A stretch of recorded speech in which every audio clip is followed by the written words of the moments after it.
ಕರ್ತನಲ್ಲಿ ಪ್ರಿಯವಾದವರೇ, ಯೇಸು ಕ್ರಿಸ್ತನ ಉನ್ನತವಾದ ನಾಮದಲ್ಲಿ ನಿಮ್ಮೆಲ್ಲರನ್ನು ವಂದಿಸುತ್ತೇನೆ.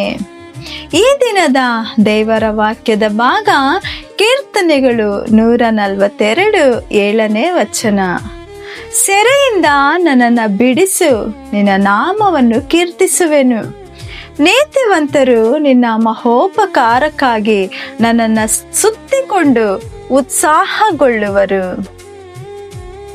ಪ್ರಿಯವಾದವರೇ, ಅನೇಕ ಜನರು ಕರ್ತನು ನನಗೆ ಒಳ್ಳೆಯದನ್ನು ಮಾಡಿದರೆ ನಾನು ಆತನನ್ನು ಸ್ತುತಿಸುವೆನು, ಆತನಿಗೆ ಕಾಣಿಕೆಗಳನ್ನು ಸಮರ್ಪಿಸುವೆನು, ನನ್ನಿಂದ ಸಾಧ್ಯವಾದಷ್ಟು ಯಾವುದಾದರೂ ಒಂದು ಸೇವೆಯನ್ನು ಮಾಡುವೆನು ಎಂದೆಲ್ಲ ಅರಿಕೆ ಮಾಡಿಕೊಳ್ಳುತ್ತಾರೆ. ದಾವೀದನು ಕೂಡ ಅದನ್ನೇ ಹೇಳುತ್ತಾನೆ. ಇದು ಒಂದು ರೀತಿಯ ಸ್ವಾರ್ಥದ ಅರಿಕೆಯಾಗಿದೆ.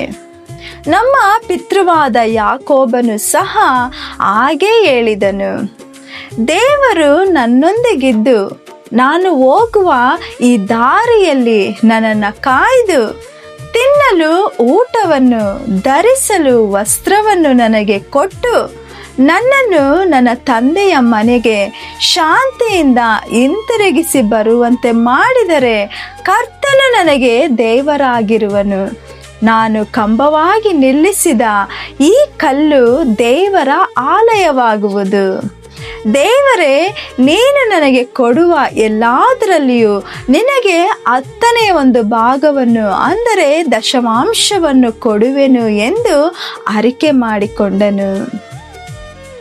ಈ ಅರಿಕೆಯನ್ನು ಸ್ವಲ್ಪ ಆಳವಾಗಿ ಗಮನಿಸಿ ನೋಡಿ.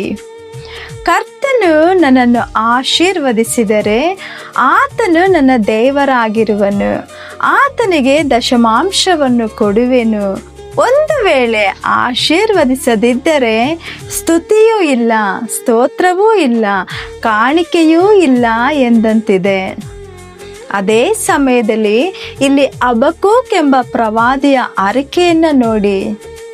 ಅಂಜೂರದ ಮರವು ಚಿಗರದೆ ಹೋದರು, ದ್ರಾಕ್ಷೆ ಬಳ್ಳಿಯಲ್ಲಿ ಹಣ್ಣುಗಳು ಬಿಡದೆ ಹೋದರು, ಒಲೀವ ಮರದ ಇರುವಳಿ ಇಲ್ಲದೆ ಹೋದರು, ಹೊಲಗಳು ಧಾನ್ಯವನ್ನು ನೀಡದೆ ಹೋದರು, ಕೊಟ್ಟಿಗೆಯಲ್ಲಿ ಕುರಿಗಳಿಲ್ಲದೆ ಹೋದರು. ನಾನು ಕರ್ತನಲ್ಲಿ ಸಂತೋಷ ಪಡುವೆನು, ನನ್ನ ರಕ್ಷಣೆಯ ದೇವರಲ್ಲಿ ಉಲ್ಲಾಸ ಪಡುವೆನು ಎಂಬುದಾಗಿ ಹೇಳುತ್ತಿದ್ದಾನೆ. ಹೀಗೆ ಸ್ತುತಿಸುವಂಥದ್ದೇ ನಿಜವಾಗಿರುವಂಥ ಸ್ತುತಿಯಾಗಿದೆ.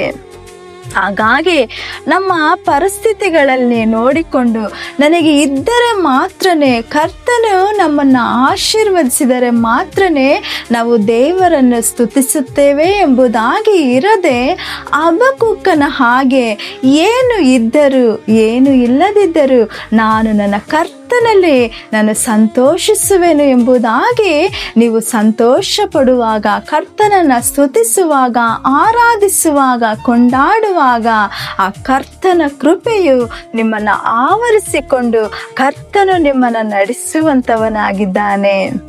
ಹಾಗಾಗಿ ಎಲ್ಲ ಸ್ಥಿತಿಗತಿಗಳಲ್ಲಿಯೂ ಆತನ ಮೇಲೆ ಭಾರ ಹಾಕಿ ಆತನನ್ನೇ ಮುಂದಾಗಿಟ್ಟುಕೊಂಡು ನೀವು ನಿಮ್ಮ ಜೀವನವನ್ನು ನಡೆಸುವಾಗ ಕರ್ತನು ನಿಮಗೆ ಸಹಾಯಕನಾಗಿರುವನು.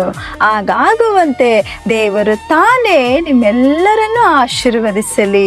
ಆಮೇನ್. God bless you.